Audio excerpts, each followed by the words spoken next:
Baik pemirsa, terima kasih Anda masih bersama kami dalam Market Opening dan sudah tersambung melalui Skype bersama dengan Bapak Hans Kwi. Beliau adalah Direktur PT Anugrah Mega Investama. Selamat pagi Pak Hans. Ya, selamat pagi Pak. Apa kabar Anda hari ini? Baik Pak. Ya, terima kasih atas waktunya. Informasi yang menarik setelah kita mereview pergerakan bursa global. Begitu lagi-lagi ada statement dari Peter Navarro yang akan mengakhiri kabarnya ini tidak ada masa depan yang cerah untuk hubungan dagang antara Amerika Serikat dan China. Meskipun akhirnya sudah diklarifikasi. Tapi itu sempat membuat market gonjang-ganjing begitu kemarin. Sedikit analisis Anda ini Pak Hans bagaimana? Ya, kalau kita lihat memang tadinya pasar harusnya kemarin bisa positif ya. Tetapi setelah statement tadi orang khawatir hubungan dagang Tiongkok Amerika ini memanas dan berakhir gitu ya. Jadi perjanjian fase pertama yang sudah disepakati di awal tahun itu takutnya berakhir gara-gara konflik masalah COVID-19 ini ya. Jadi ada beberapa hal yang diperhatikan pasar. Pertama kan Tiongkok dan Amerika saling tuduh terkait dengan asal mula COVID-19 gitu. Yang kedua masih tentang di Laut Timur ini ya, yang di Asia ini berapa kali mereka ada konflik di sana gitu. Jadi kalau kita lihat ini mempengaruhi pasar gitu. Tapi nampaknya Pak Peter Navarro menyampaikan bahwa statement dia salah di capture ya, salah ditangkap oleh media ya. Sehingga tulisannya seperti itu. Sebenarnya dia cuma mengatakan hubungan mereka tidak cerah karena masalah konflik COVID-19 ini. Kita lihat Donald Trump meralat itu juga ya. Kita lihat Trump juga menyampaikan bahwa hubungan dia dengan Tiongkok tetap berjalan dan kesepakatan perang dagang fase pertama tetap berlangsung gitu. Ini membuat pasar agak cerah.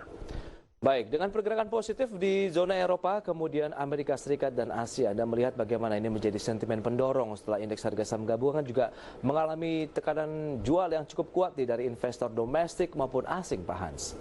Ya, kita lihat di Eropa cukup menarik, data PMI zona euro itu membaik ya gitu. Jadi mengalami pemulihan ini tentu seirama dengan setelah pembukaan ekonomi dari bulan Mei, kita lihat ini tentu sentimennya positif bagi pasar gitu.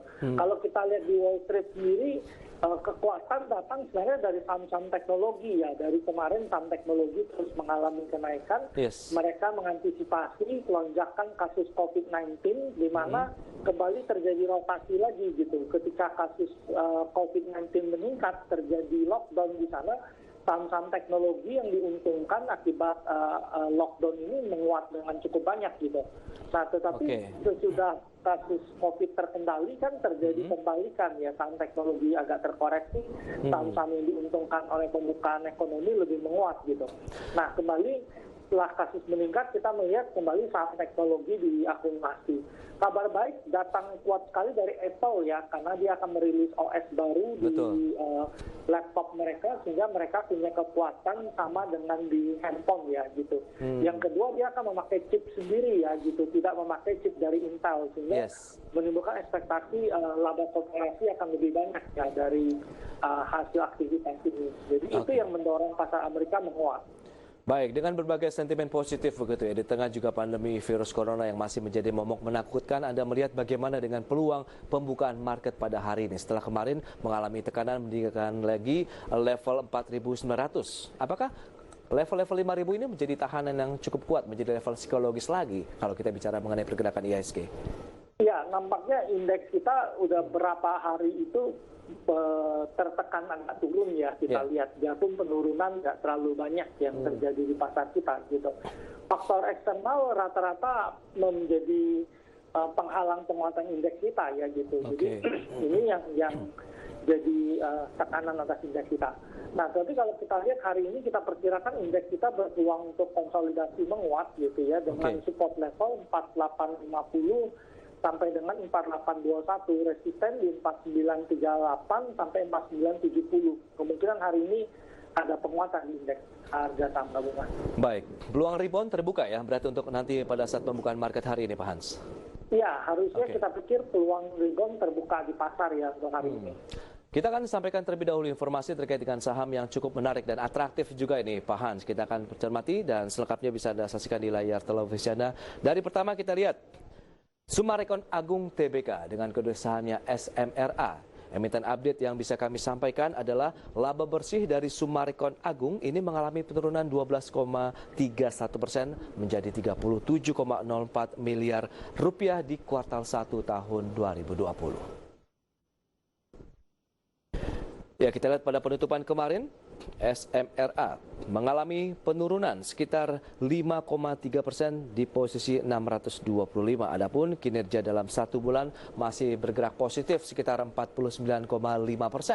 Market cap mencapai 9 triliun rupiah dengan PE ratio sekitar 62,5 kali. Itu dia dari Summarecon Agung. Emiten berikutnya yang bisa kami update kepada Anda terkait dengan sektor perbankan, yaitu Bank Mandiri Persero Tbk. Di mana Mandiri Online ini menambah fitur update saldo di perangkat iOS untuk mendorong penetrasi e-money. Kinerja pada hari kemarin mengalami tekanan 0,42% di 4.790 dengan kinerja satu bulan masih dalam pergerakan positif 17,6%. Market cap mencapai 223,5 triliun rupiah dengan PE ratio sekitar 7 kali. Emiten atraktif juga yang mungkin bisa menjadi perhatian bagi para investor traders adalah Merdeka Copper Gold Tbk. Kita lihat dengan pergerakan pada hari kemarin stagnan saja di 1.365. Emiten update-nya adalah di mana PT Merdeka Copper Gold Tbk akan melakukan buyback saham senilai 568 miliar rupiah pasca RUPS LB 3 Agustus mendatang. Kinerja dalam 3 bulan terakhir masih positif 21% dengan market cap mencapai 29,89 triliun rupiah, PE ratio-nya 30 kali. Baik, kita akan lanjutkan kembali berbincang bersama dengan Pak Hans Kwi. Pak Hans? Ya. Kita ulas satu persatu Pak Hans. Ini ada Summarecon Agung. Kita lihat laba bersihnya mengalami penurunan 12,31%. Sementara dengan dibukanya kita tahu PSBB ada masa relaksasi ataupun ini menjadi suatu peluang dengan adanya turunan suku bunga acuan. Bagaimana Anda melihat Summarecon Agung ke depan? Ya, memang kalau kita lihat sebenarnya kalau penjualan itu turunnya nggak banyak ya, 1,06 triliun jadi 1,04 triliun gitu. Memang di labanya kelihatan agak penurunan 12% gitu ya. Jadi laba kotornya, labanya mengalami tekanan turun 12% gitu. Kalau kita lihat memang industri properti memang dalam beberapa waktu ini belum terlalu menarik gitu ya. Memang siklus properti belum masuk lagi. Terakhir kita mengalami booming properti di 2013. Kemudian pembelian itu masih ada sampai 2015. Kemudian properti slowing down gitu. Nah kalau kita lihat seharusnya tahun ini properti mulai bangkit ya gerakannya gitu. Tapi kembali lagi terhadang oleh COVID-19 ini gitu, kita harus akui bahwa di tengah periode bunga yang mulai bergerak turun, tetapi ketika COVID terjadi, orang kan lebih memikirkan pembelian makanan esensial yang kebutuhan pokok gitu ya, dibandingkan dengan properti. Ini yang menjadi tekanan bagi industri properti sendiri gitu. Nah, tetapi kalau kita lihat hadirnya undang-undang Tapera yang digagas pemerintah ya, ini undang-undang cukup bagus karena di Amerika, di Singapura, dan di mana-mana itu udah ada ya aturan tentang tabungan perumahan rakyat ini. Bahkan mereka udah mulai dari tahun 90-an gitu. Nah ini peraturan pemerintah ini pro dengan rakyat, terutama untuk memiliki rumah. Memang ada beberapa yang tidak terlalu pro dengan undang-undang ini terkait dengan pemotongan yang dilakukan di tengah pandemik gitu. Tetapi ini dana gotong royong yang bagus untuk masyarakat dapat rumah, tetapi di sisi lain meningkatkan demand rumah karena ada tabungan yang terbentuk, dan ini positif bagi sektor properti dan sektor perbankan. Pak Hans, rekomendasi yang bisa Anda berikan untuk SMRA seperti apa? Ya, saat ini SMRA kita sih agak sedikit wait and see sedikit ya di SMRA ya, karena memang sektor properti mungkin tahun depan lebih menarik ya bagi kita. Tahun ini agak masih terganggu. Tahun ini masih lagging lah kalau kita lihat untuk pergerakan dari sektor properti ya Pak Hans. Justru tahun depan yang bisa kita cermati untuk pergerakannya. Lanjut, tadi ada sektor perbankan juga Bank Mandiri. Bagaimana ini dengan langkah feature update saldo di perangkat iOS-nya ini untuk mendorong penetrasi dari e-money juga dari Bank Mandiri? Ya, kalau kita kita lihat sebenarnya Bank Mandiri menurut kita masih menarik ya, Bank Mandiri gitu. Jadi sahamnya memang kalau kita lihat agak tertekan turun berapa saat ini, menyusul memang pandemi COVID ini kan dianggap agak kurang menarik bagi industri perbankan sendiri. Kita tahu mereka harus menghadapi tekanan karena restrukturisasi banyak terjadi ya. Kita lihat dalam restrukturisasi diperkirakan udah yang masuk itu 700 triliunan di industri perbankan. Nah di satu sisi memang ada POJK 11 itu bagus karena mereka melakukan restrukturisasi, kemudian kredit nasabah tetap dianggap lancar, dan perusahaan tidak perlu membentuk cadangan seperti yang disyaratkan PSAK 71 ya gitu. Jadi secara laporan akan tetap bagus bagi industri perbankan, tetapi di sisi lain pasti kita menemukan mereka menghadapi sedikit tekanan karena tentu kalau kredit restrukturisasi kan aliran dananya agak sedikit terganggu bagi mereka. Strategi untuk masuk di Bank Mandiri, Anda masih rekomendasikan atau sebaiknya masih tetap wait and see? Mandiri kita rekomendasikan buy ya untuk Bank Mandiri gitu. Menurut kita sih di jangka pendek Bank Mandiri itu masih berpeluang naik sampai 5.450-an gitu.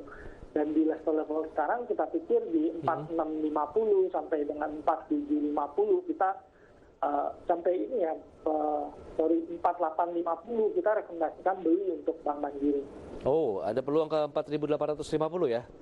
Ya, kalau 5.450 Pak ya. 5.450.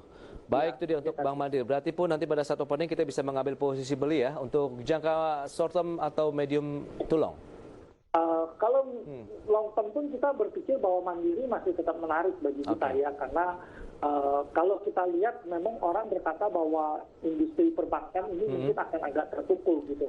Tapi kita harus ingat bahwa nanti kalau bisnis sudah jalan, yang pertama kali harus kita bayar itu adalah bank gitu. Jadi kalau perusahaan bisnis berjalan, kita harus membayar perbankan gitu. Sehingga menurut kita perbankan ini yang cukup menarik, harus kita akumulasi beli saham perbankan gitu. Masih menjadi pilihan sebagai tentunya ya. Informasi aja kayak Mandiri ini kan price book value 1,32 gitu. Sehingga kalau saham sekarang mau lebih rendah ya, ini berapa hari lalu karena sahamnya mengalami tekanan turun, sehingga kalau kita lihat kalau dia balik ke 1,56 aja, ini kan 2 kali standar deviasi yang di bawah ya, itu targetnya 5.800 ya target kita untuk di. Berarti menarik masih untuk Bank Mandiri. MDKA terakhir ini Pak Hans, bagaimana Anda melihat rekomendasi yang bisa disampaikan juga kepada pemirsa IDX Channel? Ya, MDKA bisnis di pertambangan kita lihat ya gitu. Kalau kita lihat sebenarnya emiten ini cukup diuntungkan karena dia ada penjualan emas ya gitu. Jadi ketika market dunia mengalami tekanan turun beranggapan bahwa risiko meningkat di global gitu. Nah kita lihat saham-saham emas lebih banyak dikumpulkan gitu. Jadi ini jadi sentimen positif. Selain itu harga emas cukup volatile gitu. Dan setiap kali ada masalah di global, emas selalu bergerak naik gitu. Beberapa prediksi memperkirakan emas bisa sampai 1.800-an ya di harga internasional. Jadi peluang emas ini masih cukup menarik. Masih cukup menarik, baik itu dia untuk MDKA. Kita masih akan kembali di segmen berikutnya, dan pemirsa IDX Channel, kami akan segera kembali usai pariwara berikut ini.